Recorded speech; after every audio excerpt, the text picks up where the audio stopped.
Hi, Sam here. I'm with Mark F. and Zeke tonight. We're going over the cost of discipleship, and we're still primarily in the section on the Sermon on the Mount tonight, but we'll be actually wrapping up with that. And yeah, I'll go ahead and get them on the stage here. So, yeah. So I guess to begin with, any thoughts on the heading that was under 17 out of curiosity? So that was like the lilies of the field section, because I know we didn't really talk too much about that in the last video. And I don't know if I had too much to add, but I was curious if either one of you were seeing anything you wanted to discuss there. The simplicity of the carefree life, that one? Yes, yeah. Because that was kind of a long section too. It was. I have no highlights in there. I know. Actually, that's funny. I also have no highlights, and it's not like I wasn't looking for them, but I guess just nothing stood out in particular. It's fine. It's honestly pretty tame compared to the rest of them. I mean, it's pretty generic. I don't say generic, but like be not anxious for the morrow, stuff like that. It wasn't super. I feel like the stuff we're going to talk about tonight, I was a little, I don't want to say conflicted. It was definitely not what I was expecting, is what I'll say. So, whereas like that chapter, I feel like was pretty, I had no qualms with it. So. Yeah, I mean, it's something where, yeah, I guess that there's parts of the Sermon on the Mount that are more controversial and less controversial. That's probably the one that maybe is the least controversial in a way, because I don't think, like, in terms of things I could say on YouTube that would get a high approval rating, yeah, everyone needs to slow down, trust God more. I think that'd be a pretty high approval rating statement, yeah, so. How well we do that, I guess I don't really know, but I enjoyed that section too, but I definitely didn't have as many notes with it. I mean, I definitely had more, the most notes in the section we're going over today and the 18 part. So, the disciples and the unbelievers heading there. So, yeah, why don't either one of you want to take the scripture reading for that? It's kind of a long reading, so it's maybe a chunky one. It's a chunky one. Yeah, maybe someone read down to the paragraph that starts with "give," and then someone else, and then I'll take the second. Sure, I'll give her a start. Yep. Judge not, that ye not be judged. For with what judgment ye judge, ye shall be judged. And with what measure ye mete, it shall be measured unto you. And why beholdest thou the mote that is in thy brother's eye, but considerest not the beam that is in thine own eye? Or how wilt thou say to thy brother, Let me cast out the mote of thine eye, and lo, the beam is in thine own eye? Thou hypocrite, cast out the beam out of thine own eye, and then shalt thou see dearly to cast out the mote out of thy brother's eye. Give not that which is holy unto the dogs, neither cast your pearls before the swine, lest haply they trample them under their feet, and turn and rend you. Ask and shall be given you, seek and ye shall find, knock and it shall be opened unto you. For everyone that asketh receiveth, and he that seeketh findeth, and to him that knocketh it shall be opened. Or what man is there of you, who if his son shall ask him for a loaf, will give him a stone? Or if he shall ask him for a fish, will give him a serpent? If ye then, being evil, know how to give good gifts unto your children, how much more shall your Father, which is in heaven, give good things to them that ask him? All things, therefore, whatsoever ye would that men should do unto you, even so do ye also unto them. For this is the law and the prophets. Yeah, I was thinking of this section, and if I'm getting too far a tangent, maybe wave me off. But one of the podcasts I listen to, and I know Mark listens to at least sometimes, is the Remnant with Jonah Goldberg, and he had a guest on this week who was talking about the idea of the image of God. And in Christianity, and for that matter, in Judaism, the every person is an image bearer of God, which is something that is different than, from what I can tell, pre-Christian spirituality, where God is kind of like a force of nature, or maybe in some way like a corrupt politician that people are trying to bribe. And I was thinking about that. And so there's a kind of development, I think you see it in the scriptures, where maybe, to use the TLC language, God goes from being agentic, or goes from being arenic to more agentic. And at first, like in Judaism, I mean, God is law, right? In many ways. I mean, what is the revealing of God? It's the Ten Commandments, and the idea is that God demands behavior of individuals, but also there's privileges in a way, and a special place for people in the way there isn't in pagan religion. And then in Christianity, it seems to go maybe one step further, even, where it's not just that you need to be doing the right things, you need to follow the law, but you also have to have the right conception of it. And I mean, God becomes not a law, but a person that you're in communion with, which is both kind of more and less in a way. I mean, I know a lot of Orthodox Christians look at even fairly devout Catholics or Protestants and think like, oh man, like their religion, it doesn't require that much of them. And in a sense, it's not wrong. I mean, when you look at other world religions, I mean, Judaism, and I mean also Islam too. But at the same time, I think there's a way in which maybe, I mean, God becomes flesh, right? I mean, you ask who is God in the Christian tradition, and God is Emmanuel, right? I mean, God with us. And I was just kind of thinking about that, and like, what is sort of the essence of Christian, I mean, like morality, or what is Jesus trying to get at in a lot of these passages that we're going over when we're talking about like judgment, and what is the relationship between God and the disciples, and then God and the disciples in the law by extension. So, any thoughts on that from either one of you, or if you have your own thoughts and you think I'm going off on a tangent? No, here, I think fine too. You point to an interesting little kind of progression there, where in a way, at least the Greek gods, I'm not as familiar with the other ones, they're kind of just like exaggerations of people. They're not any better than us morally. They may be extreme in one way, right? Like Athena is wisdom, but she's also capricious, like all the gods. They can do as they wish, and really you don't want their attention as much as possible. Hence why you're giving them bribes to stop interfering in your life, or interfere in the right way in someone else's life, right? Where you're discussing this kind of movement through the Old Testament, where it's actually God is above us and is good, and we're trying to live up to that, and the law is a way to help transform our lives. And then even further, we get the incarnation of the perfect man, what you should be, with Jesus Christ.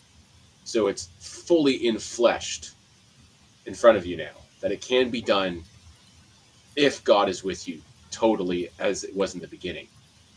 So I think that's an interesting thing you bring up there. Yeah. I mean, another analogy or expression of God that's used in John is the Word, right? When the Word, I mean, actually, is more talked about in Ratzinger than in Bonhoeffer, but I mean, the Word is the Logos. I mean, so, and yeah, And the I won't logos go is into. what makes us human, right? Like the rational animal. Yeah, exactly. So it's that privileging of the most human at the pinnacle, right? Where before it was, they're not any better than us. Where it's slowly coming towards what you should be in the logos, and it's the most human aspect. Yeah. So what Bonhoeffer has to say about judgment, what did the two of you think of that? Uh, is it maybe incomplete in a way? I was thinking about it. Incomplete? What do you mean? Well, because I mean, there are times when, I mean, you think of, so the passage is geared towards the apostles, and I can think of at least two, and there's probably more. I didn't really look into it. Specific instances where Peter judges someone in the scriptures. The two times I thought of were Ananias and Sapphira, and Simon the sorcerer and Acts. So in that sense, I mean, and there definitely are passages of judgment in the gospel. I mean, you could, even though it's not geared towards a specific person, there is a passage of judgment actually later in the reading that we're going over today. So, what is the contrast there, or how do we reconcile that? Both the judge not and the passages of judgment that we see in Scripture. Well, it seems like he's referring to making judgments of their own. So kind of like the idea that like they would be making some sort of new theology or some new kind of idea, as opposed to passing a judgment that would be in line with what Christ teaches. So right, so obviously if you're you're a sorcerer, if you're practicing witchcraft or Harry Potter or whatever, and I say, hey, you shouldn't be doing witchcraft. I think that would be in line with a proper judgment, right? Versus if you were to say, well, I don't know, something novel or random, and I say, well, there's not really a teaching for that, but I say, and I have this dogmatic authority that I give myself. I think that's kind of what he's referring to. Obviously, that can also open a can of worms as to the authority of the apostles and stuff like that, because he does kind of, in a way, contradict himself. He talks about Jesus Christ passing on the power to the apostles to do binds and loose and all these different things, right? So clearly they do have some agency, some independence, but I think it comes down to more that they would be passing their own sort of judgment, that they would be passing a judgment that Christ would also pass down. That's how I read that.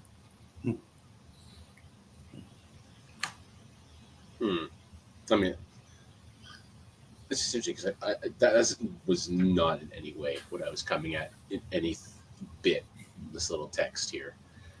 So I'm kind of thinking off the top of my head, because immediately I thought, thou art Peter, and upon this rock I shall build the church, right? And like, he has the keys, so judgment is his, right?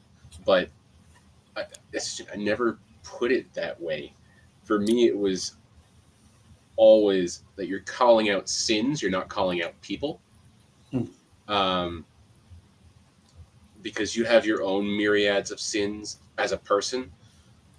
I know for me personally, one of the disciplines I've tried to practice is I never call out sins that I have problems with, because I feel that judgment upon me. So perhaps that's, obviously many levels of readings that can be done on this.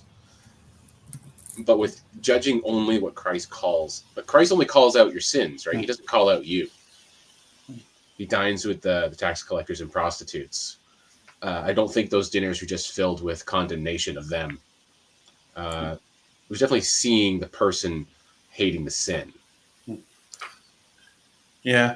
Well, there's this phrase, word of mercy, that's used later in the passage, I think about that, and it really, if someone's like doing the right thing and living a disciplined and focused life, and you're not, that's I think by far the biggest condemnation that you. I mean, that goes far beyond any verbal condemnation, I think.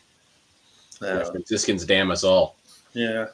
So, yep. So, but, well, I was thinking about it in relationship to the passage before, and there's this term that's used, eye. And I mean, the eye, I mean, it encompasses the physical eye, but I don't, it's a kind of, it's not only the physical eye, though, because it seems to be kind of a metaphor for focus and attention and basically where you're at and what's consuming your thoughts. And I mean, really, I mean, pride is the sin that gets Christians who are trying to do the right thing, right? I mean, or at least I feel like it. I see it in my own life, and I mean, with people I know who I think are really trying to follow the right path. I mean, so. And yeah, so I guess I think of that idea of the eye, and I mean the focus of it and where it's at. I think that's a big part of what's being gotten at here. If you want to do like a play on words in the English, at least, like focus on your own eye. Yeah. So it's kind of interesting. So the translation that had started 17 says if your eye is single, which that's actually, I was going through a few different translations of that part of Matthew 6, and most of them did not use that phrase. Most of them would said like healthy or whole, or I think even focused might have been in some of them. I don't have them right in front of me, but I thought that was interesting because I know that was definitely something that Bonhoeffer zeroed in on, the idea of single. And yeah, I was kind of thinking like, is that the same as healthy or whole or focused? And you know, just the focus too. You got to get, when you're judging others, there's a sick power pleasure that can go on too. I'm not like that one, right? Yeah. I'm like those people. I mean, that's reality television in general, right? It's just a giant schadenfreude. Schadenfreude is probably not the right word, but you know, I'm just observing how bad others are and feeling better through that. Where I should not feel better, I should feel sorrow for them, but no pride in myself. And it's very difficult to do that. I think there's this level of spiritual maturity you've got to be at that I'm not at, for sure. Yeah. Well, I guess you had brought it up, Mark. So what were you see this passage? Because it is something it's definitely a contrast with the book we had done before, where I felt like there were a lot of real obvious conversation prompts, but it doesn't seem like there's as many here. So it's kind of interesting to hear what other people are bringing to the conversation. I mean, in general on this book, it's far out of usually what the type of things that I read. Even like commentaries seem to be different with what I'm going through as opposed to this. Maybe it's because I've not grown up in this sort of milieu that I'm familiar with what I should be expecting or taking out of things. Often I find myself arguing with him and trying to move myself beyond that to just take in the good, which since I've been highlighting has actually been really a lot easier. It was just interesting when you brought up, Zeke, about the authority question, because I was like, that had never occurred to me at all. It was always about the spiritual meaning of it. So I'm still trying to wrestle with where I would even start that. I don't know where that came to you. Is that something you've heard before, or did this appear in your mind? that's just how I looked at it when I thought about, because I mean, later in the passage he talks about, Jesus and the 12 apostles and impartating to them, right, with laying on the hands. I know for y'all, that's a big with apostolic succession and everything. It's a big plays a big part. And even though the Lutherans would probably agree with that as well, even if more tenuous claims, but they would see that as also being very important to their tradition. So obviously, binding those two together. And if you're asking, well, why would he say that you're not to make judgments? That's how I would logically kind of put those two together. So, I mean, in this chapter, I guess his talking about judging others makes us blind, whereas love is illuminating. That one was pretty. I love to judge things. I would like to say that I judge everybody equally. You might be a hater. So I mean, this is pretty well known. That's a big part of who I am. So it's hard for me to say, like, wow, how dare you say that? Obviously, he's right. I shouldn't want to judge people. It's just very fun. And that's the thing. Like, a lot of times doing bad things or things that aren't good for us is very enjoyable, unfortunately. Gluttony is fun. It's fun to eat, to be a gourmand, to be Anthony Bourdain and travel around, right? It doesn't mean it's profitable to the spirit, to the soul, or the body. Yeah. Unfortunately, right? So I think it's interesting how he frames that, where he says, whereas love is illuminating, and this is by judging others, we blind ourselves to our own evil and to the grace which others are just as entitled to as we are. But in the love of Christ, we know all about every conceivable sin and guilt. For we know how Jesus suffered and how all men have been forgiven at the foot of the cross. So, obviously, I guess it depends on how, of course, you would also frame judging, right? Like if I were to say judge a pie contest, right? And to say, obviously, I think that's okay to judge, right? To say, well, your pie making skills just aren't up to par, right?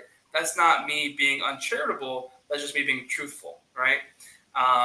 But when it comes to any kind of everyday scenarios, I think, especially even in the West here, like a lot of, I mean, the East as well, but I can only speak to our context. Like even in like Christian nations, like people are so comfortable with, like I was telling someone earlier, like putting Christianity as kind of like an aside instead of it informing how you interact with people. It's kind of like a convenient, well, I'm a Christian, I do this and that, whatever, but it doesn't actually kind of inform how you do things. And when it does, people say, well, that's not right, that's not fair, because that kind of impacts my ability to live, right? So like when I see people, in any kind of conversation, talk about political figures, they're very quick to judge. They're very quick. I mean, I do it too, but they're very quick to be like, "Hey, but you feel bad about it." I feel bad. I'm a good guy. I'm the best. He's feeling worse. He's progressing. I'm progressing, right? I'm progressive here. No, but if they're going to be like, oh, so and so is a bug man, or they're this, they're doctor, whatever. Like my parents, like they're on Facebook all day, and they're like, oh yeah, posting Lori pictures. Yeah, I mean, hey, I will do it, right? But and we look at that and we say, well, I'm so much better. Like you said, I'm so much better than that person because I'm enlightened. I've read all the books. I've studied all the ancient texts, right? I'm a learned man. Therefore, I can make a judgment saying, how dare you say something so stupid? So, I see it all the time, and it doesn't really, it feels like when you confront someone, they get upset that you'd even confront them on that because how dare you say that? Clearly, I am righteous because I am exposing the schadenfreude going on in our corrupt system or whatever it is. But that's not always what Christianity is about, right? Obviously, at the Roman Empire, it wasn't about toppling the Roman Empire because the Roman Empire was in sin and depraved, whatever. Jesus really didn't call for that, right? He could have. He could have said, hey, the Roman Empire, they're taxing you unjustly. Everything's bad. We don't like the Roman Empire. Down with the Romans. Who likes the Romans? Who needs them anyway, right? Could have said that, but he didn't, right? So I think that it does speak a lot. And I think that we kind of get so obsessed with, well, we live in a Christian country. It has to do X, Y, and Z. We kind of leave behind everything else that would kind of engage us to be acting more Christ-like in a day-to-day manner. And of course, once again, like I'll be the first person to say, I am a sinner. I'm Ezekiel Corsella. I am a sinner. I say it every day, right? So I understand I am bad at this too, but I just feel like, there should be a dialogue, a conversation about it at some point to kind of work on these things, Yeah, I'm listening to this. I'm thinking about the kind of um, the bipolar attitudes we have about judgment. Because I mean, how many like churches do you go by that have the sign up, "All are welcome"? And I mean, even increasingly, um, churches that don't mean that as in a sexually affirming way too. Mm-hmm. I've been seeing that more, but at the same and like the idea like, oh, don't judge or be open to people, which I think is probably it's a generous instinct. I mean, that doesn't mean it can ever be led astray. But at the same time, I mean, how much of our TV shows, like if I turn on the Discovery app, which had TLC and a few other kinds of shows, how many of them are about people who just have terrible lives, and how much of like if I scroll Facebook is about how the enemies, however you define them, are so much more terrible than me, right? So it's this very bipolar attitude because I mean, I think most people, if I said like, oh man, like I went to this party last night and Zeke, like he was just mowing down on those ribs, and I was like, slow down, bro. Gossip. Like, the guy, he was just like, it's like, man, that's not going to be good for like your cholesterol levels. I mean, most of the time, people would say like, "Oh, why are you banging on Zeke about that?" Right? But then we watch these reality shows where that's a lot of what it is, right? I mean, is basically pointing out the stick in your neighbor's eye. Yeah, I mean, what's been getting here to me is the line from Bonhoeffer: "When we judge other people, we confront them in a spirit of detachment, observing and reflecting, as if it were from the outside." And the thing that came to me is you turn the subject into an object, and they're no longer human. They're just an accumulation of things that I find interesting or funny, or condemnable. So there's a lack of love. You don't love objects, and that's what we're doing frequently when we turn into the judge, which we don't have the right to be.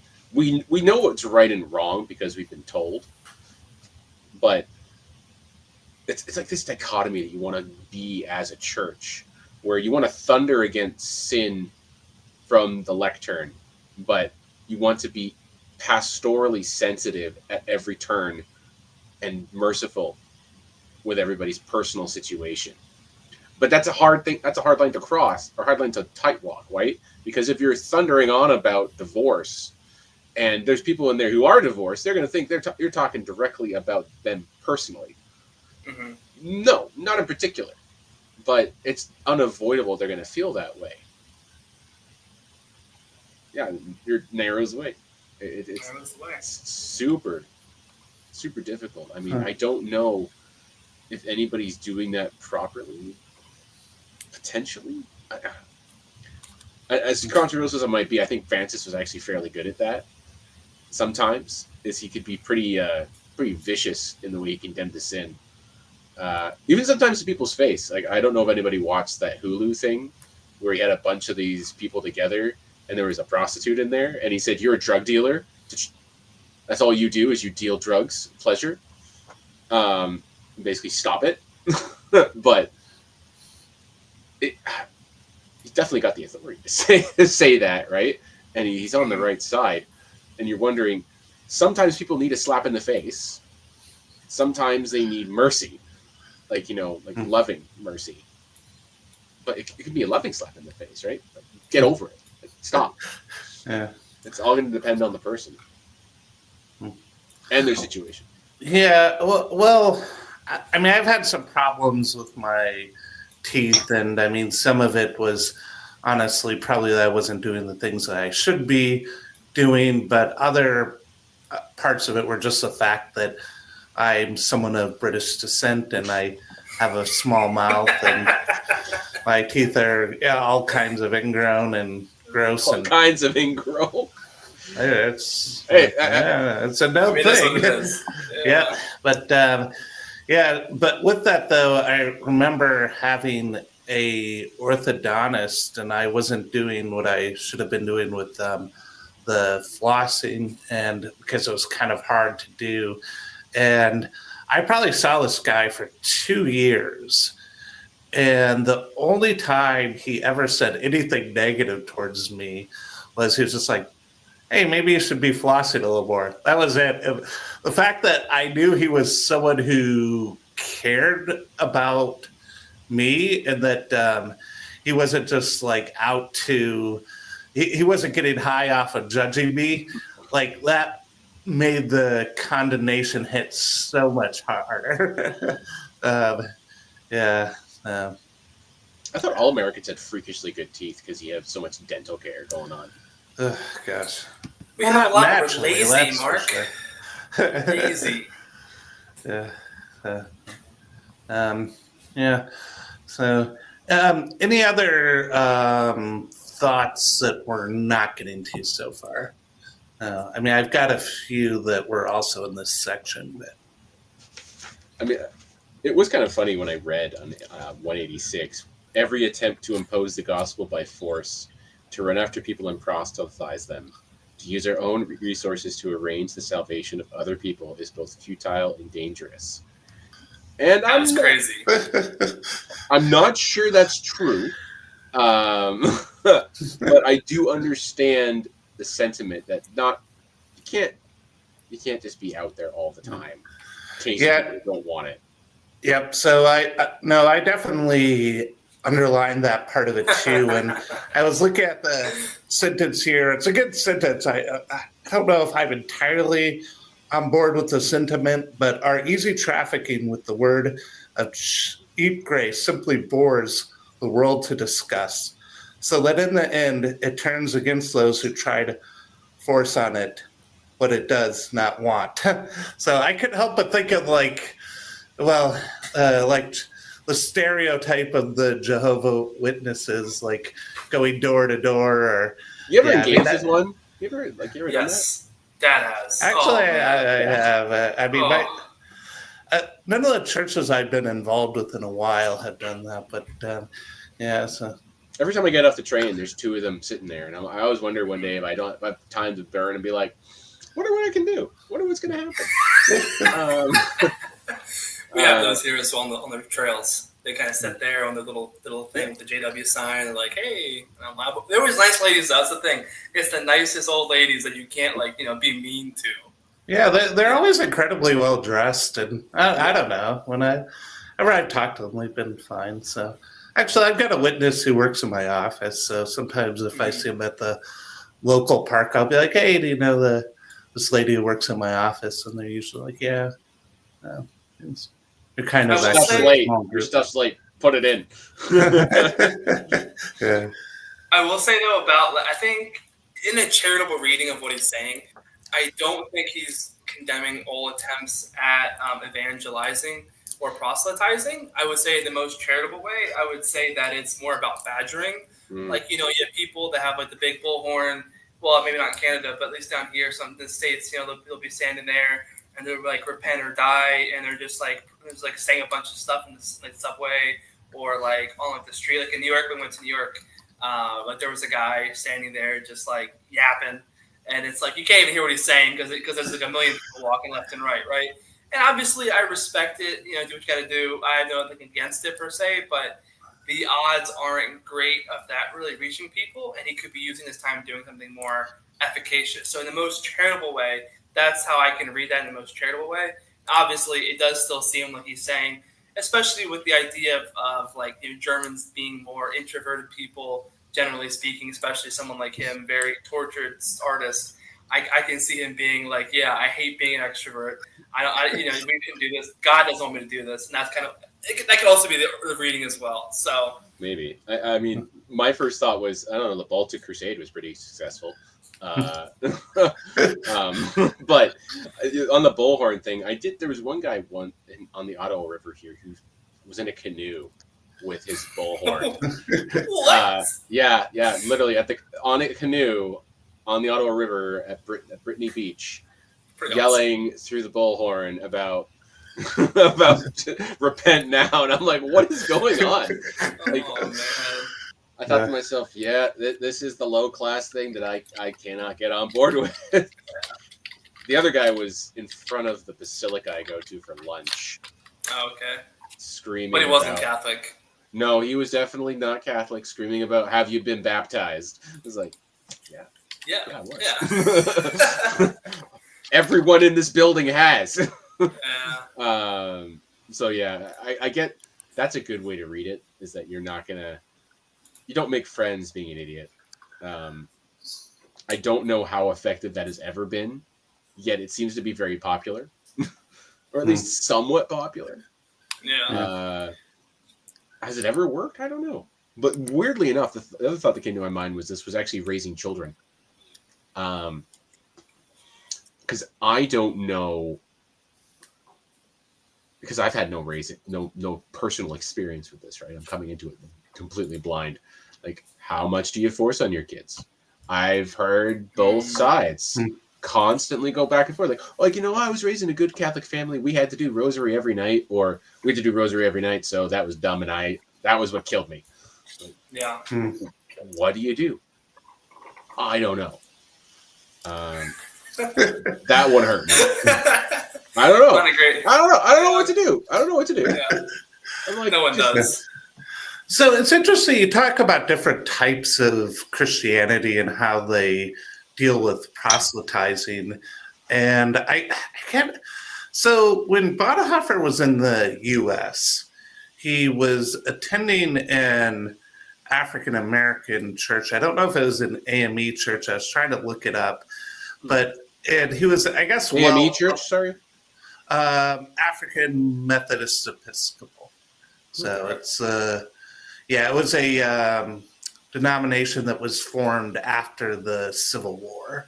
Okay. And so, like, if someone says the black church, they're not only talking about the AME church, but especially in like, especially the second half of the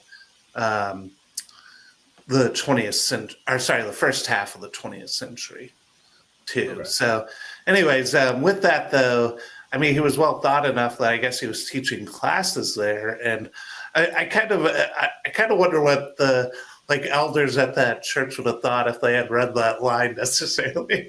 But yeah, so I mean, obviously he's writing a book too. So I mean, that could be viewed as a form of proselytizing, but I mean, his language, I guess, I don't know. You could say it's very German in a way, right?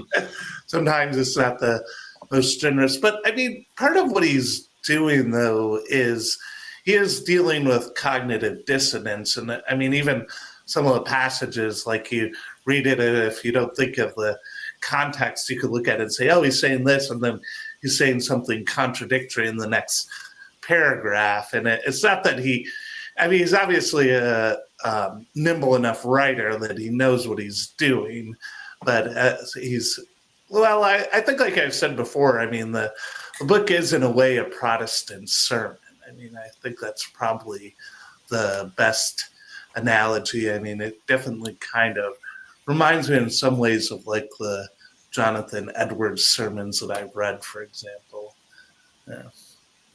And, maybe probably that's why it feels kind of alien when I'm reading it, because when you read something like Fulton Sheen's Life of Christ, or even some of the old church fathers, or definitely Aquinas, you're like, this is a foreign tongue, the way things are going through. Because frequently, it's probably also my own problem, is I'm wondering, I'm like, okay, where's the systematics to this? Does everything line up together? Frequently, it's difficult to find the thread that goes through. But I'm actually listening to Reformations right now, and I'm like, oh, yep, this sounds very Lutheran to me, because there's a lot of like straight Luther out of there, right? Yeah. So the idea of brush off your feet, and I mean, what did you make of that? And like the phrase he uses, the word of mercy. I was thinking about that, and that basically you put it out there as read it, and then you let people. I mean, you sow the seed, right? I mean, I guess to use maybe the gospel language, and then and then I mean, you don't necessarily badger or like try to manipulate people. And I mean, the word will speak for itself. I mean, I guess that's how I kind of understood it. For me, it was always an emphasis on kind of Christianity's being a peaceful religion in the way, right? Like they don't accept, okay, move on. You always leave the door open, obviously, but it's not. Some will say yes, some will say no. That's kind of what always came to me with that. Yeah. So, yeah,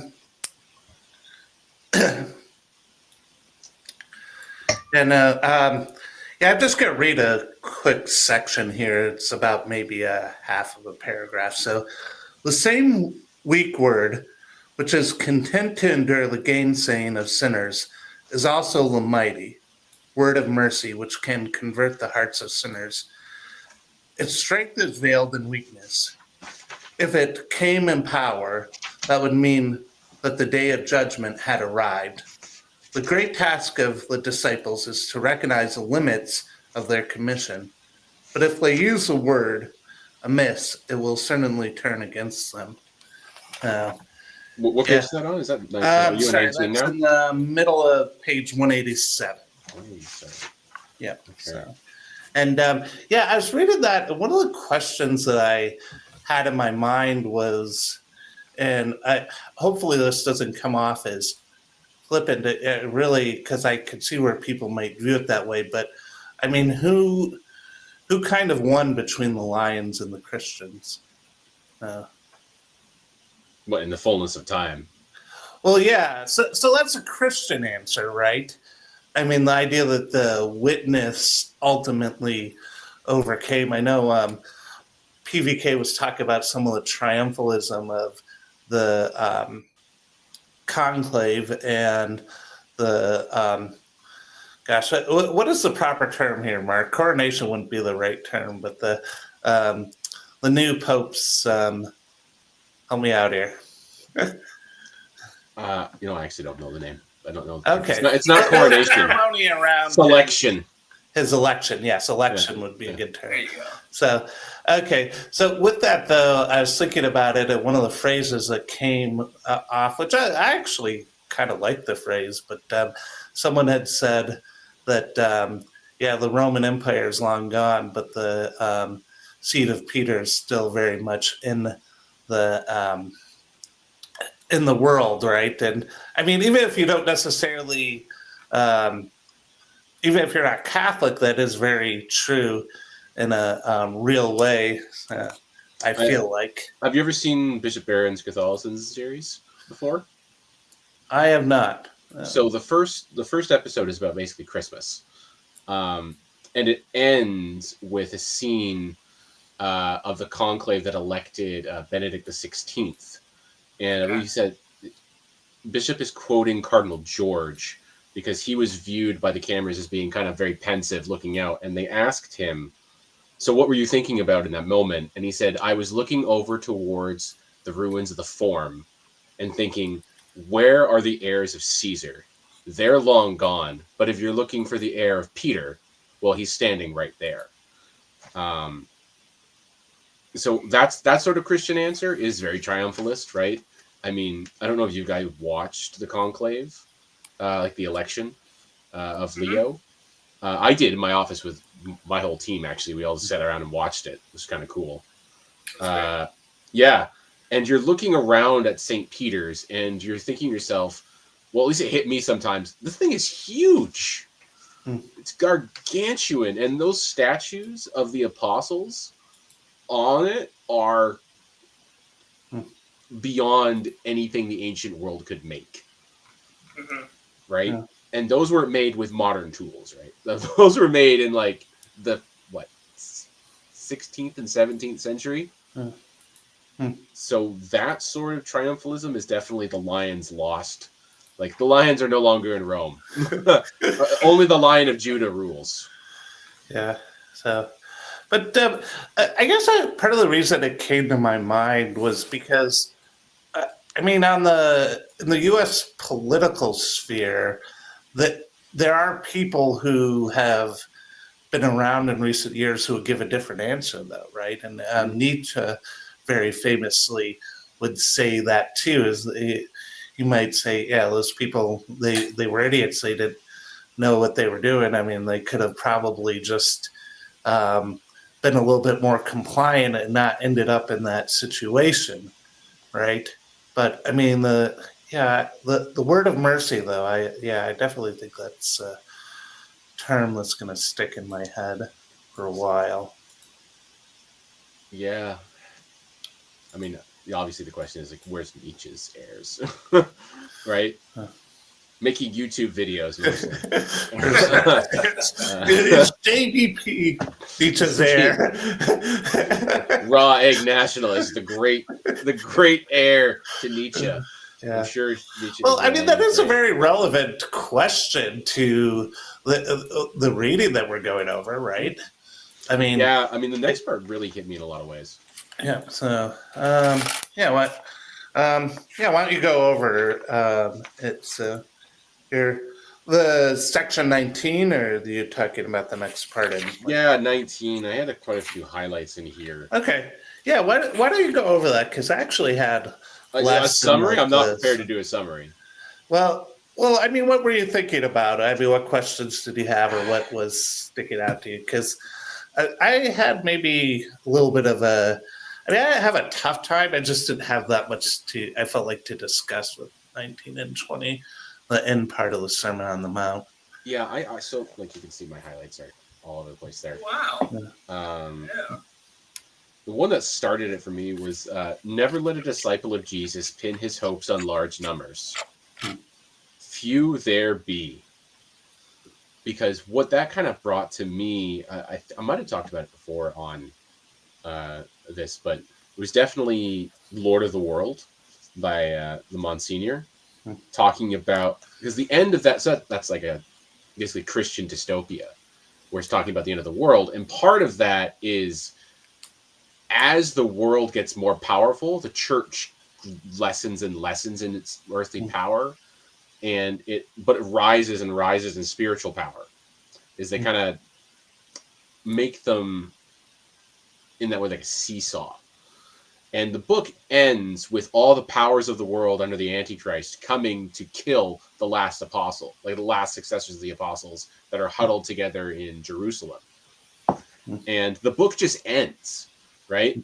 It contrasts on one end these people coming in these, like, basically airships, because it was made in the 19th century to bomb them. But at the same time, they're doing the mass. It was written by Catholic Monsignor. What can I tell you? And the book just ends. It ends at the height of the mass. And there's no glory. There's no host of angels coming down to wipe out the unbelievers. It just says, and the glory of this world passed. Right? It's just the end. And that sort of comes to me of, there will not be large numbers in the end. And it's not that makes the church powerful. It's that God's on its side. So that, because I know many people are concerned about numbers all the time. And I understand why. Like, the faith is going down, it's dying, less and less people are going. It feels not great to attend a church with not a lot of people in the pews. Very disheartening. But we have to try to look past that, and it's very hard. And that's kind of what that set off in me, was measuring the spiritual power of the church in opposition to its earthly power.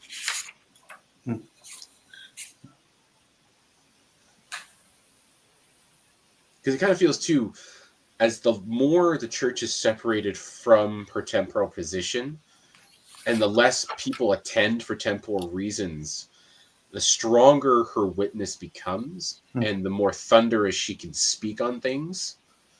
Like, I don't know if it's working or not right now, but it does feel in a way, at least from the Catholic perspective, that she feels most powerful talking about immigration, weirdly enough to me, because it goes against everybody who likes her.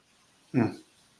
And it feels the most honest and the most cutting, at least to me. I don't know what's working outside, but it's definitely winning her friends where it otherwise would not. Hmm. And if she was in the position she was before, it's very likely you'd get those old encyclicals of, no, kick them out. Kick them out. And you can still find that. There's plenty of Catholic dogma about that. I don't know about Protestants, but there's plenty of Catholic dogma saying, you know, the state can regulate immigration, blah, blah, blah, blah, blah, blah. But as she's no longer tied to that way, there's more ability to speak freely and speak vigorously with some authority that people might recognize.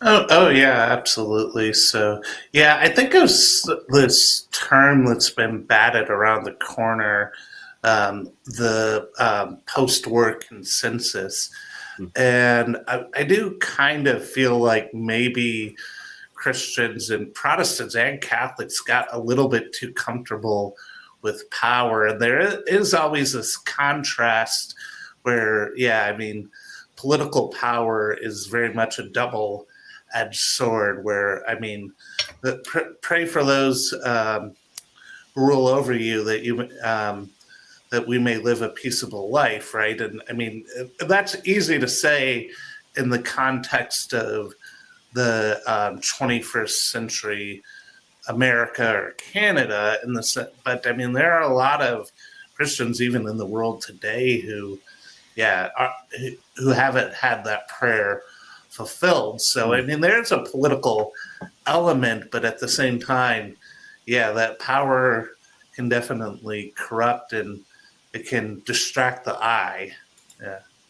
Yeah. Yeah.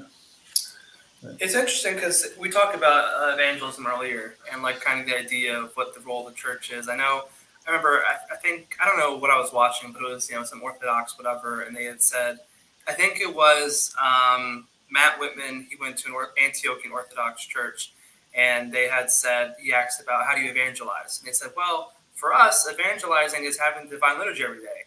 So for them, it wasn't necessarily going out into the world. It was just kind of being the church. And while I obviously from a more extroverted tradition, that's obviously like, all right, it's cool, but like, what do you? If people pass the Bible, they're not going to know. Oh yeah, you're in there yapping. Like no one's going to really understand that, right? So obviously, it doesn't really kind of compute with my brain, but I can understand like when you talk about like going away from the temporal and like being involved in all these different things, like the churches, they're not really focused on how can we be more MAGA in the pulpit, right? Like I have some friends that are Baptists, and when they go to their home church, and the preacher is just focused on MAGA, MAGA, MAGA. He's just, right? And they hate it, right? Because it's just like, like this isn't the Bible. I mean, obviously he might sprinkle some stuff in here and there, but really he's using the Bible to kind of push whatever he feels is the right political agenda, right? And like you said, it really rings hollow, especially for a lot of younger folks. Maybe for older folks, they kind of like that because like the itching ears kind of thing, which the Bible also talks about, of course, I mentioned before, but like that kind of like just trying to bend to whatever you think your patrons want to hear. That's not what Jesus did ever, right? Like when he went to the synagogue, it talks about him going to the synagogue, right? He wasn't going in there to tell them what they wanted to hear, because what they wanted to hear was the Romans suck, we hate the Romans, let's get them out of here, right? Let's bring back the Hasmonean dynasty, whatever, and let's do our own little thing, right? We want a Maccabee, we want a Barabbas, we want a rabble rouser, we don't want this little Agnus Dei, this little lamb that goes before us, right? So I think there's something to be said, like, and I understand you can have your political opinion, that's completely fine, but like there has to be something said that the Bible isn't meant to bend to whatever you think. You are supposed to bend to what the Bible says, and I think that's definitely part of what's going on here. Because like when you do that and when you bend to what the Bible says, it is definitely a lonely road, and that's the whole point. And it's like you're going out there. The cost of discipleship is what it's a lot, right? And it's definitely supposed to be lonely. It's not meant to be something where you're a rock star, you're running around in the fancy cars with Justin Bieber saying, "Hey guys, we're cool," right? That's not the goal. So, yeah, I had something here. I'm trying to get it back right now.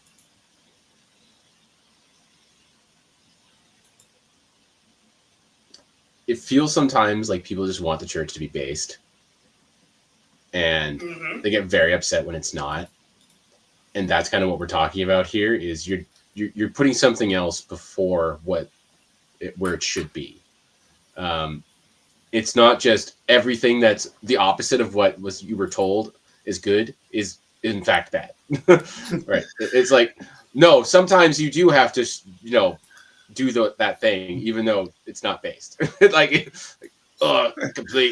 complete murder. Oh, great, based. It's like, oh, come on, no. There is mercy, and it has to be proclaimed loudly. Like we were talking about earlier, they're not objects, they're subjects, they're people. And you got to remember that first and foremost. Yeah, I mean, I think of it, and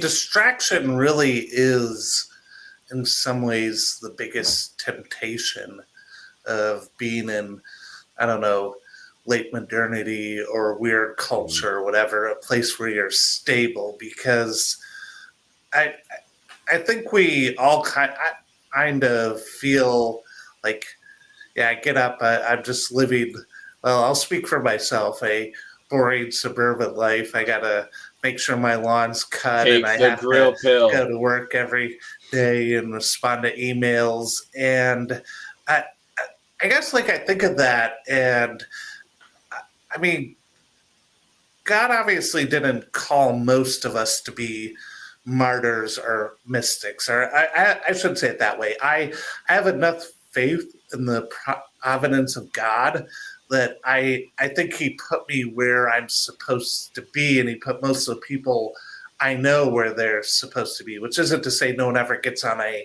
wrong path, but at the same time, if what Christ wanted for most of us, if what discipleship meant was living in a cave, then I think we kind of got off course somewhere, right?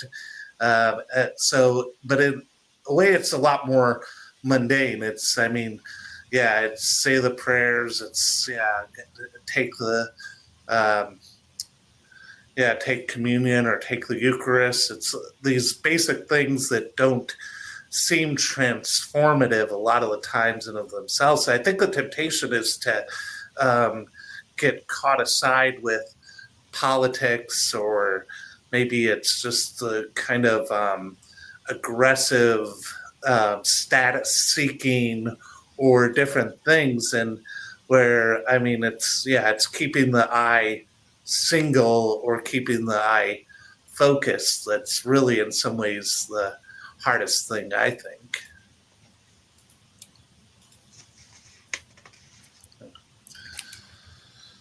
And you know what? Given recent events, actually, I definitely highlighted this. It is not faith in Jesus Christ which made him once one of us, but the devil. Maybe he hopes his intellectual ability or his success as a prophet will bring him power and influence, money and fame. His ambitions are set on the world, not on Jesus Christ. That definitely happens to a lot of people, and it's not hard to see how. When you're you are able to shine in a group, it becomes incredibly difficult to put away that rush of pride and pleasure that you get out of it. Even if you never intended to, once you're on that stage, it's very, very seductive. And there's no way to know until you're in that position. Right? Even Bonhoeffer says he may be even unconscious himself of what he is doing. And I think that's true. We deny, even if we never get the inkling, which I think at some point some people may, it's that still small voice though. And it's not loud enough for a lot of people to do the opposite. And it's definitely a question that I have for myself if I ever get any position within my own parish or within the diocese. in terms of catechism or teaching, because I do teach at a parish. Fortunately, never had a big class, right, where people are looking up to me, because I could definitely see how that could go wrong very quickly. If there's someone who gets enamored of your skill or of what you say, then you're in a position to test your integrity in a way you've never been before. Because it's all easy for us to laugh at the stupid CEO and his stupid side piece at the Coldplay concert. But have you ever been the CEO? Have you ever been him with people throwing themselves at you? I don't know. Probably not. Like Joe Rogan actually made this point. It always hits me hard. It's like, you're going to criticize him? You've never been in that position. You've never had to say no, right? It's a lot harder to say no than you think. Yeah. Yeah, no, I think of a piece by Kevin D. Williamson, which I believe it was a National Review, so it was a while ago, but it's about Tiger Woods and the ways that he had fallen prey to like lust and other things. And the title of the piece, though, was Schmucks Like Us. And I think about that, and it's like, are we really that much better, or are we just not tempted in the way that this person was? Like, yeah. So I guess another question I had, and I know we basically didn't even get into the section after the Sermon on the Mount, but if you had thoughts there, let me know. And I mean, we've got a little while we could stay out. But I was thinking, so judge not lest ye be judged. I mean, that's something that's in the Bible, and I think there's this sometimes criticism of the idea of Christian ethics or morality, where it's like, oh, you guys just will let people get away with anything. I mean, you don't really care as long as you say the right words, or as long as you... As long as I say sorry. Yeah, which, I mean, there is precedent for that in the Bible, right? I mean, there is the thief on the cross. I mean, and there's the parable of the prodigal son. But at the same time, I think that is maybe kind of a stereotype of Christianity. So, I mean, I guess we've been kind of dancing around it a bit, but I mean, do we sometimes have problems with judgment? And I mean, what does it mean to judge properly, I guess? Or how do you know judgment is coming from a proper place? Oh, that's so hard, right? Like, what comes to mind to me is Trent Horn, who's been who's chosen violence every morning he's woken up lately. Chosen violence. I like the way you say that, like he's waking up and like eating his cat or something. He's like, he just wakes up in the morning. Which group that has not been pissed off lately needs to be pissed off? I'm going to make a video about that. Yeah. That seems to be all he does lately. And to me, sometimes it feels like, yeah, no, you're judging right, because everybody's pissed off all the time.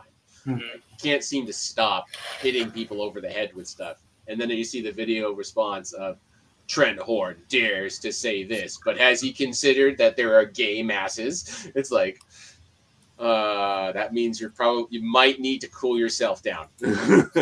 If your immediate response is look at what those other people are doing, that's not great. You're on the back foot already, in my opinion. But I think that's usually, to me, if you're over the target, you're taking flack. There is some truth to that. Like, everybody always is just clapping and be like, "Oh yes, such a great point, Trent Horn. Yes, oh, I love that video." Crapping on the Baptists, yes.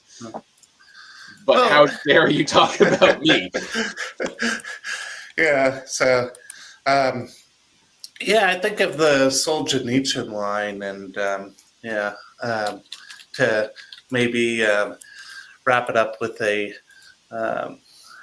Orthodox thinker, probably the most famous Orthodox thinker of the 20th century. I mean, the line between good and evil is through the human heart, right? And I mean, I'd like to think that if it's easy when you're the person in prison to say, "Oh, I would never be like the guard," but the fact of the matter is that we're kind of more like that guard than we like to admit.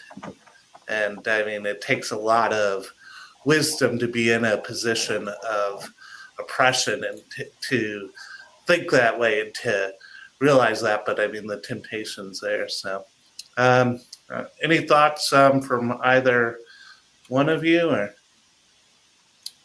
I think I'm good for now. I mean, okay. maybe there were some thoughts about the apostles, but I think we can leave that for this. Okay. Point. Yeah. As I had said, it's Friday night, so we don't have I don't have anything I absolutely have to do in the morning, but if Phlebas or Chris, a.k.a. Ixnon, are on and wanted to jump in, I'd be happy to have either one of them on. So, but if not, I'll leave it open for maybe about 30. Well, I'll drop a link and maybe leave it open for about 30 seconds to a minute. So 30 seconds, how generous. Maybe like 2 minutes, I don't know. So I'm sorry, but TLC stuff is way too long in general. That's true. To be fair, the best part of PVK's last live stream actually was the parts with Sandy. I'm walking in the dark. Okay. All right. Well, I mean, we're walking in the dark. It sounds like a song. I'm walking in the dark. Hopefully his eye is healthy. Yeah. I do actually have one highlight that I had from the. Oh yeah, go for it. It was Jesus is looking for help, for he cannot do the work alone. Who will come forward to help him and work with him? Only God knows, and he must give them to his son. I feel like in some ways that kind of I know we talked about you can't read it, whatever, with the contradictions, but like, if he needs some help and if you're going to bring more people to him, that would seem like you got to go out and do some yapping to some people. And so I feel like that, I just always thought it was interesting because I've heard the term harvesters and the laborers are few, that kind of stuff, right? That's a big part of a lot of like the charismatic and the non-denom talk about that a lot. But I never thought about Jesus needing our help because obviously he is God. He's a lot of things. Why would he need us? But God he didn't have to make humanity, right? God could have said, well, I'll make the animals, I'll make the earth, I can do whatever I want. He didn't have to make humans, right? But he did choose to. So I guess there is some reason, I guess, why we are here. And in some way we are needed, even if it's just to help more humans to come to the realization that, of Christ's goodness. But I just thought that was very interesting. You know what that immediately happened when you heard that? I immediately heard this. Then I heard the voice of the Lord saying, whom shall I send? And who will go for us? And I said, here I am. Send me. Send me. Yeah. He said, go and tell this the people. Be ever hearing, but never understanding. Be ever seeing, but never perceiving. Make the heart of this people calloused. Make their ears dull and close their eyes. Otherwise, they might see with their eyes, hear with their ears, understand with their hearts, and turn and be healed. Right? Like, it was just like, immediately. Yeah, I thought of that too, because I mean, you think of Mars, the part of Acts where Paul's on Mars Hill, and right, I mean, he mocks the idea that God needs something. At the same time, I mean, it's clear that Christ is like, hey, there's a harvest, and we need more hands in this section. And I mean, it is kind of a bit of a it is a bit of a mystery. What does Christ need? I mean, from the people here. I definitely thought of that too. Why does God need a starship? If anybody gets that reference. No one's seen this. No one's seen the Star Trek 5. No one's seen this but me. My immediate thought was Heaven's Gate. I was like, are you going there? It's literally it's the movie about someone claiming to be a prophet and taking the Enterprise because he knows where God is. Right? Okay. What's God need with a starship? This is a Star Trek or a Stargate movie? Star Trek. Star Trek. Which one? It's Star Trek 5, The Final Frontier. Huh. It's the only one directed by Kirk, I think. directed and written. It's also probably William one of the Shatner. worst. Yeah, I kind of love William Shatner, but I don't know how good of a filmmaker he is. Probably He's no probably Jonathan about as good of Frakes. a rock star as he is. I think really the only good one is Jonathan Frakes. He really knows what he's doing, Yeah. for the most part. Yep. So let's see. Well, you're happy. You're welcome to stay along too if you want to, Mark. But I wanted to ask Zeke about one thing here real quickly after the stream. Get your ticket for South Estuary. Yes. Yeah, we need you need the cool South Estuary music to The play branding. into this. But yeah. When I hear that like jazz music with the Barry White voice, I'm always kind of like, how did they decide this is what? I mean, it sounds like one of you fools but it would be. decided It sounds this like is they're great? kind of advertising a seedy business a little bit. We just like weren't paying Come too close of to attention. South Estuary. Come to Chicago. It's like, let's start the saxophone.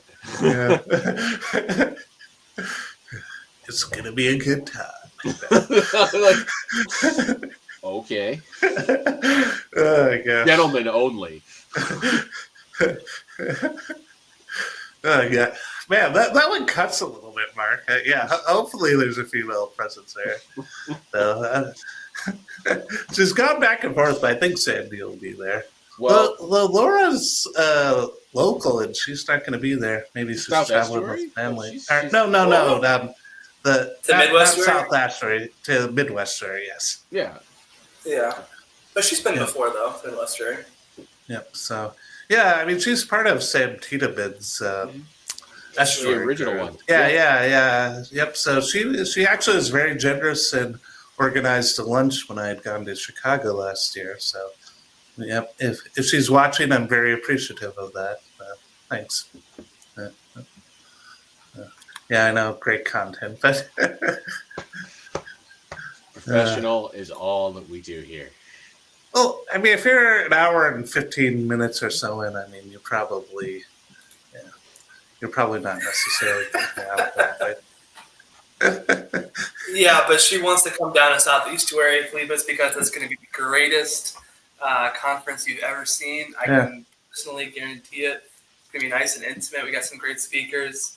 I'm sure you saw Dave W's pitch on PBK's stream on his Randos conversation. Even so, come. Even so, come. That is the theme. An invitation to Dialogos. Yeah. There's going to be a folk singer. There's going to be a lot of cool things going on. I wish I could go. It'd be so fun. I know. It does sound like a great time. Actually, in some ways, it sounds like, well, it sounds like it's a nicer place to kind of maybe vacation in some ways than like going It's a retreat. to Chicago. Yeah, it's more of a relaxing kind of area. It makes me want to make a Canadian one, man. Northwest Estuary, whatever. Yeah. Because we need to have one that's not in the middle of BF nowhere.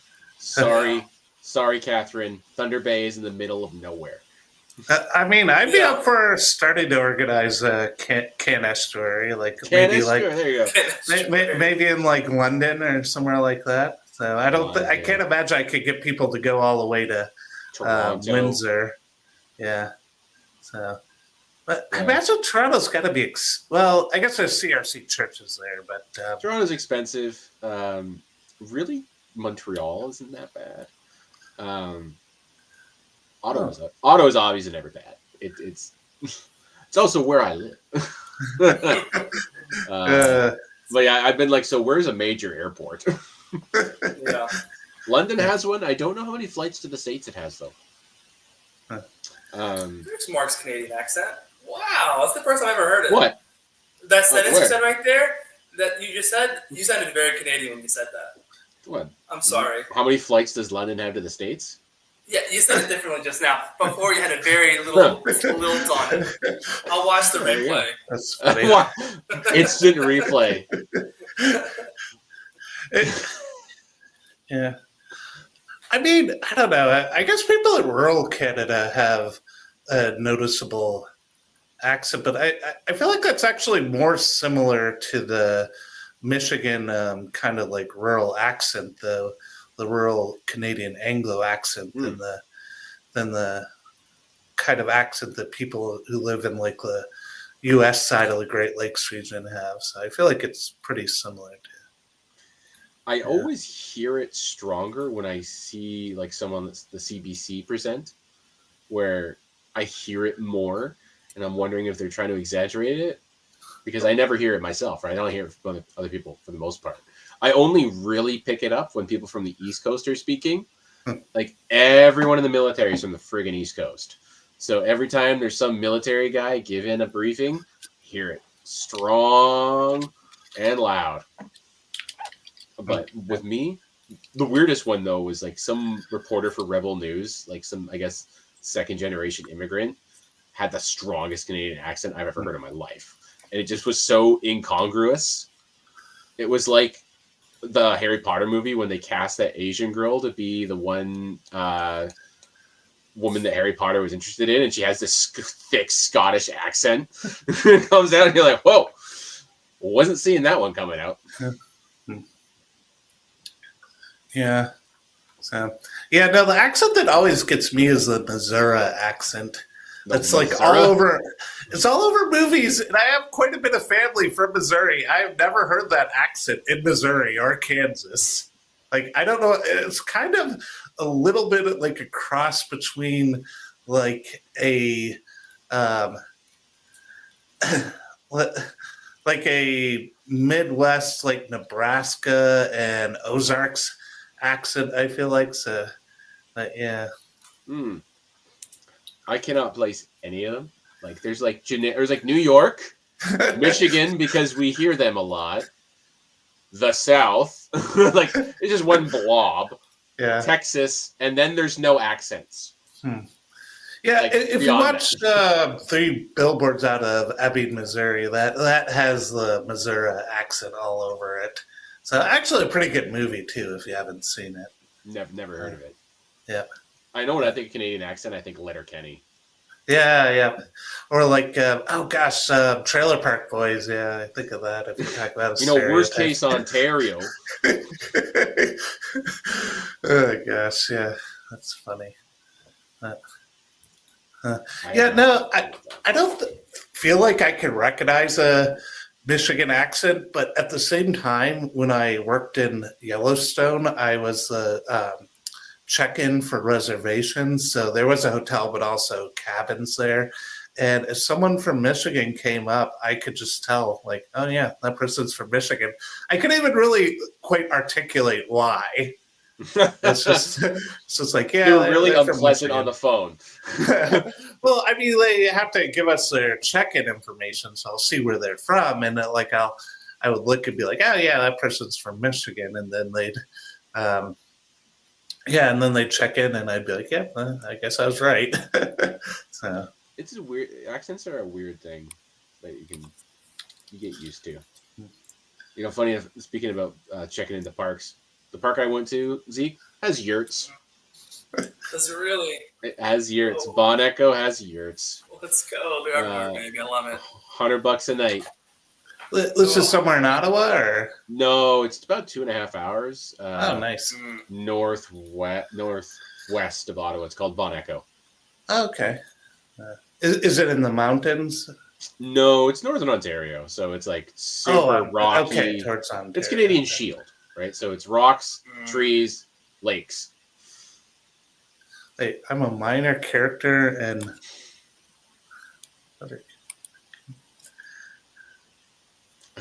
Wow. Lemus has. I know he's a little camera shy, but he has to come on and talk about this at some point. So I know he said he's in the dark. I don't know, hunting moose or something right now, but. One of my counterparts at work does that. Hunting moose? Yeah. That's awesome. He'll shoot a moose, and that'll be all his meat that he eats for a year. He's very Quebecois. I'd wondered, he has this habit of going, in between his words. And I'm like, oh, it's probably because he speaks, his English is a second language. No, he does it in French too. Really? It's like, I'm like, what are you talking about, Sylvain? So when I was in Quebec, and I mean, it was the first time, so maybe this was just the area I was in, but it seemed like everyone is either driving like a Prius or like a Ford F-350. Like, Oh no, it's where you were. It's where you were. There's like no vehicles that were between the two extremes.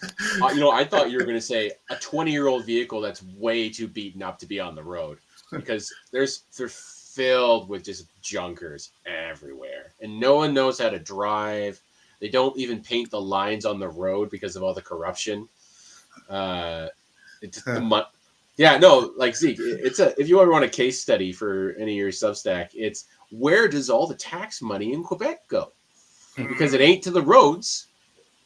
Like in the middle of the Trans-Canada Highway, there's a giant friggin' hole. And my wife was in the whale in the back in the third row, and I didn't see it coming, so I hit it 100K, and her head hit the roof. Oh man! Because when you're in the third row, you're on the body of the vehicle, right? Okay. So there's no protection if you hit something. Oh man! Were the boys in the car at the time? Yeah. Or? Yeah. Oh man! They were. Hopefully they were all well secured. I was like, oh, man. Is my suspension broken? Why is there a pothole in the middle of the friggin' Trans-Canada Highway? It was just like... Yeah, the Trans-Canada is pretty rough in parts. Yeah. Quebec's the worst part for it. Yeah, the Queens Highway that went up to Wakefield was pretty nice. But, I mean, that's only like 20 miles outside of Ottawa. So. Yeah, but I don't know if you can notice this, but there's a real income difference between Ottawa and Gatineau. Like, there's a real difference in the level of fixer-uppers, let's just say. Ottawa's quite rich. Gatineau is not. Yeah. Yeah, you definitely see that when you cross, like, borders sometimes. So, yeah. Yeah, it's gotten better in that side, but whenever I go over, I notice it. Yeah. I mean, I do know what you're talking about, but at the same time, I don't know. I think of like the Detroit area, and you go from like If you've ever seen like like the John Cusack movie Grosse Point Blank, like you drive down that road, which actually I lived off of that road when I lived in the city, and you go from Detroit to Grosse Point, and it's the biggest contrast of like almost any border you could go through. It goes from there's like lots of like boarded up buildings and older houses to everything's just like beautiful and everyone's like driving sports cars and it's unreal. When I bike, I go past like the richest area in Ottawa, which is called Rockcliffe Park, where basically all the ambassadors have their residences there, and like the American residence is like in the best spot physically possible. It's like at Point Lookout. And I always such a contrast when I bike back because it's not like that at all. I don't know how this occurred to have these so close together. They had a huge Independence Day party too. I was like, can you just let a brother in? But it was a huge lineup. They were definitely throwing a proper 4th of July. Yeah. I didn't get to because I didn't get to bike on the 14th. I didn't get to see the Bastille Day stuff they do at the French Embassy. Okay, I was gonna say, is there a fireworks holiday in Canada? Canada Day. Canada Day and Victoria Day, which used to just be called Empire Day. Can you put off fireworks at any time, or do you have to wait till the holiday? This isn't the land of the free, brother. No, we're only supposed to put off fireworks within 2 days of our federal holidays in Michigan. People don't see it. Doesn't seem to be enforced that strictly, though. But we've got a few federal holidays because we've got the Memorial Day, Labor Day, 4th of July, but now Juneteenth also in the middle of the. Well, no one does fireworks for Remembrance Day. Like it's completely. Well, I hear about Memorial Day barbecues. No one does that for Remembrance Day. There's no. It's all solemn. It's all you go to the cenotaph. You remember everybody who died. You have the minute of silence. Wait, so I gotta address this. I'm a bit of a beer geek, so I gotta know: are there maple beers in Canada? I know of maple beers that are made by Michigan breweries. I assume there's gotta be some made by Wisconsin breweries. I've not had a maple beer. Okay, I've never heard of it. I feel it would be awful. well, they're stouts that are usually barrel aged, so they have a very like bitter natural flavor, and then they add maple syrup. So Founder's Canadian Breakfast Stout is the most common one. Founders It actually has a Mountie on the front of it. Maybe I'll share my screen, see if I can find it. Yeah. Founders Canadian Breakfast Stout. But there's other ones too. So okay. I mean, I'd be willing to try. Yeah, it's a pretty good beer. I mean, you don't want to drink too much of it, honestly. And depending on where you are, you might not want to drink any of it if it's like a hot day and you're outside. That's true, but I do drink Guinness all the time. Yep, yeah. So. Well, it's funny. So when I was like in college, I remember like ABV listings and all that stuff wasn't like at every restaurant or bar I would go to. And I guess I thought that like Guinness was like a super heavy beer. And then I found out later it's like, it's like 4.5%. That's fairly moderate. It's like 5.5%. But regardless, it's sub 6%. I know that for sure. It's not, I don't know. It's not easy to drink, in my opinion. What do my friends say? It's like a loaf of bread. Yep. Yes, very bready. So if anyone is coming to, here's a plug for Midwestuary. I'll try and get us in trouble with Chad here. Goose Island, they've got a whole list of like barrel-aged beers, and I assume some of them are maple. So, yeah. So if you're coming to Midwestuary, you can try one. now I'm going to look next time I go to the LCBO. See if there's like some maple beer I can try. I'll post a picture of myself with it. Yeah. So one of like the worst beers I ever had was a Canadian beer that I had gotten in Quebec, which was like a white stout that had like a marshmallow flavor. It was like that? It was so sweet. Really? Yeah, I had it was so sweet. White stouts are like one of my favorite. Yeah. So, I mean, I don't necessarily dislike white stouts in general. Just that specific one was very, very sweet. I'm fine on a white stout. I can't. I can't find it. But there was one that was brewed here in Ottawa. I think it was like called Tiger's Milk Stout. Oh, it's like my favorite. I've never been able to get it again. Tiger's. Okay, is that a rice beer or Tiger's Milk? No. It was like it looked like milk. It was completely bizarre. Oh, okay. I don't know if the bar is still open and has it. Yeah, a lot of times if beer has like Tiger in the name or on the bottle, it's usually a cue that it's an Asian lager, which is rice based, is what it means. But not all the time, but a lot of times. Yeah. Okay. I mean, the worst beer I've ever had was a sour that was supposed to be cherry Coke. I don't like sours that much. It's the only beer I've ever poured. Wait, this was a sour beer that was supposed to be a cherry Coke flavor? That's the problem with sours and gosés. They're always trying to be something that they don't need to be. Like, I had a key lime pie one time. Why am I drinking a key lime pie? It's disgusting. As a beer, too. Disgusting. And then B, Chad, you're wrong. I'm a cider guy, to be fair, but I love like an Austin East Orange, like blood orange cider. Oh, bellissimo. Big fan. So I personally love it because they're crisp, they're refreshing.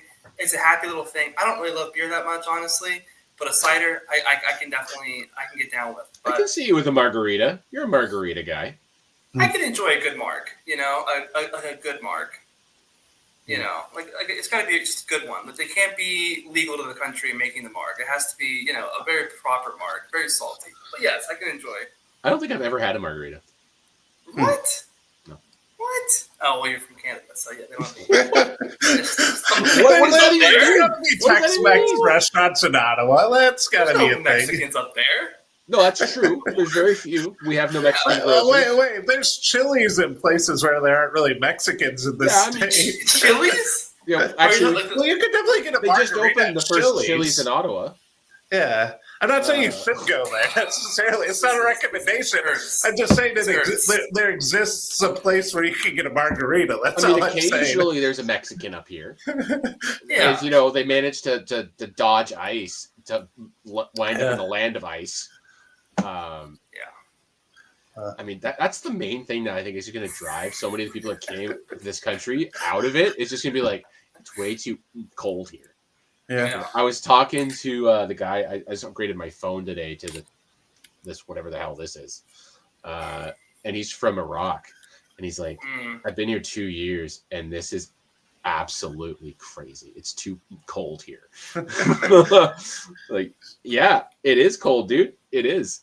Yeah. My dad, when he worked at the airport, Pearson, they'd always bring in these new guys from like the Caribbean, and it'd be April, and he's in like winter coat, like. Does it ever get warm? It's like, oh, you're in trouble. You're in big trouble. Yeah, you have a lot of Jamaicans in Toronto. Great Jamaican food in Toronto. That I know that for a fact. There's a lot. There's a lot of Jamaicans, much to my in-laws' displeasure, because island of the Caribbean. Wherever they go, they ruin things. Apparently, according to my papa or her papa, Jamaicans. Too many on the island. They all gone downhill since they came here. The youth, they don't want to do agriculture anymore. Right? That's a great accent. I'm very impressed. This man is a walking meme. Like, one time they were in Wonderland and someone phoned him. And they gave him the phone. He got down on one knee and said, "Now listen here. What are you phoning me here for? I don't know who you are and I don't care." Wonderland's a mall, I assume, or like a shopping center? No, it was just in the middle of Wonderland. What is Wonderland? It's like a big theme park. Okay. Theme park. He gets down on one knee. Well, when they gave him an iPod when that was new, and he just looks back at his daughter, which is my mother-in-law. Take it back. I strictly don't need it. It's a walking meme. I can't get over it. It's crazy. I love it. That's great.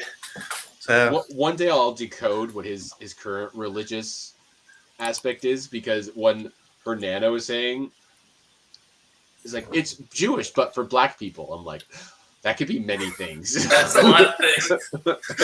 My grandfather from Jamaica was also kind of similar. He loves King Solomon, so he had a lot of very interesting beliefs. Like, my uncles and stuff are very big on the Book of Enoch. Like, anytime they call mom, they're always like talking about the Book of Enoch or like the Book of Watchers or something. Have you ever heard of Philadelphia Jew? What? Yeah, that's what I googled that, and I got nothing, because that's what Tasha said she heard her nana say, which could be wrong, but when I heard Philadelphia Jew, I'm like, what the hell is that supposed to be? That's a new one to me. Huh. Yeah. But Jewish, but for black people is how I'm going to forever describe whatever they are. I love it. Great. They meet in Niagara Falls. That's all I know, every year. For Yom Kippur, I think they meet for. Okay. Huh. It's a good one. Do they eat bacon or no? Like ribs or no? No. Okay. They keep kosher. Yeah. Okay. Keep the Sabbath. Yeah. This is not what I expected. It's very bizarre. The rumor in the family is he's had a brain injury, so now he's crazy. Yeah, you told me about this before. So. Yeah, no, it's been a real problem for me, because I've converted to Catholicism and been trying to be serious about it, and then all they're thinking about is him with his brain injury. Like, oh great, here this one comes too. I'm like, it's not that, please. That's funny. So Yeah, I mean, we've got a few watchers, and the comments are pretty active here. But I don't know. I was gonna leave We're it finally open if breaking someone through, wanted Sam. to come on. We're breaking Uh, through. Yeah, I don't know. Apparently, Chad and Neil are camera shy. Best alcoholic beverage I ever tasted was a sherry port. Yeah, sherry port would be really good.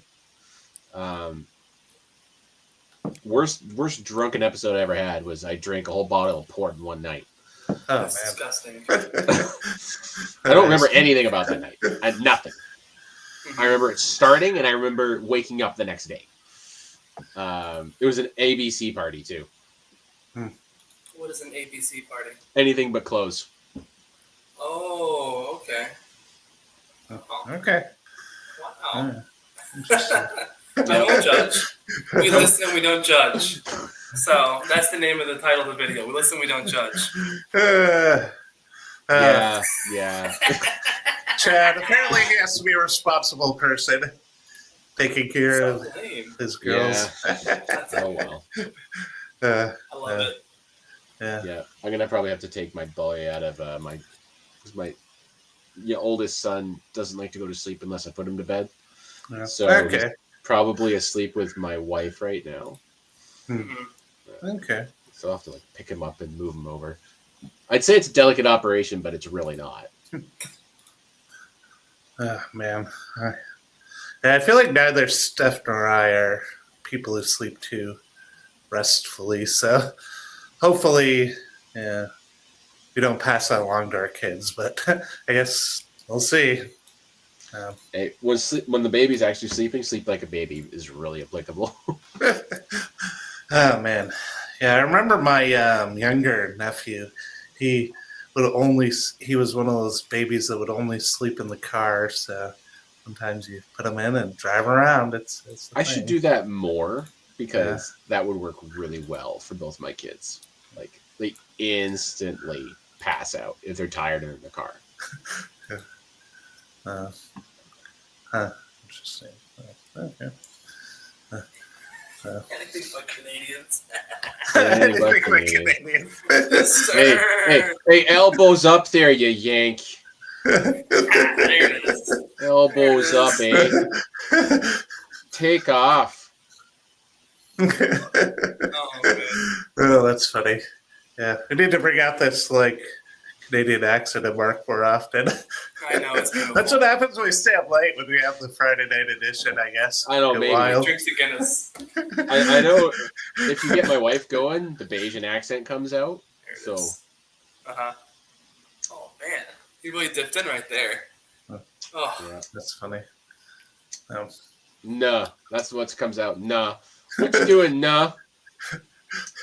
I've honestly never met a Bayesian, honestly, in person. I've met Guyanese. I've met. Well, there's not that many of them, right? There's not. There's like 200,000 of them. Like most people don't know what that is. Like Guyanese, same thing. Like, oh, where's Guyana? Where's Guyana? Well, there's multiple, but at least in New York City, especially all the Caribbean, kind of West Indies live around each other, so and they shop at the same places, and everything. So it all kind of runs together. But down here, they hear one accent that's not like they hear a Bayesian accent. They're not going to know that there's been a Bayesian accent. And the Trinidadians that are sing-songy, and they really sing it all the words out, and it's really scary. And the Jamaicans are a little angry, so And like you said, it's always hidden. Like Mom, when she walks around, like she just sounds like a regular white woman almost, even though she's not white. But if she's on the phone with her relatives, whatever, and if she gets angry, that's my the wife. Jamaican comes out, and you got to duck for cover. Yeah. No, I unfortunately have none of that. I got nothing. Okay. I got nothing. That's just what it is. That's just what it is. Right? Like, I don't got my dad used to start going off in Portuguese when something pisses him off. Like, I heard lots of that when I was growing up. Which means many, many bad things all at the same time, apparently. I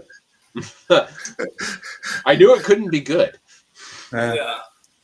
All right, so I'm going to close the stream. I know TLC 2.5, I think, was going pretty strong earlier in the night. Either way, do you want to hop over there? I might hop over there in about I don't even know what that is. when I go. Oh, it's another server. That's It's the what new they call it Discord these server. days, right? They've had a few different names. Marcher server? Marcher server. Marcher Yeah. server, yeah. Yeah. I don't know if he was You the one can who freely founded call it. people retards. Yeah, exactly. Actually, he's been very polite. He's been very polite there. Well, I've never had any, Marcher's never been super confrontational, and I've dealt with Not in it, voice but chat. Nope. It's all text chat. It's all text chat. Maybe I should try and goad him a little. Read this really great book by He's a Luther. lovely man. Lovely Nah. man. It's Yeah. true. He's very lovely, but very blunt in text.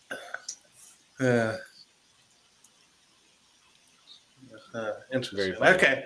All right. Well, have a good night. So, like I said, Zeke, stay out for a moment. If you're happy to listen in too, Mark, but yeah.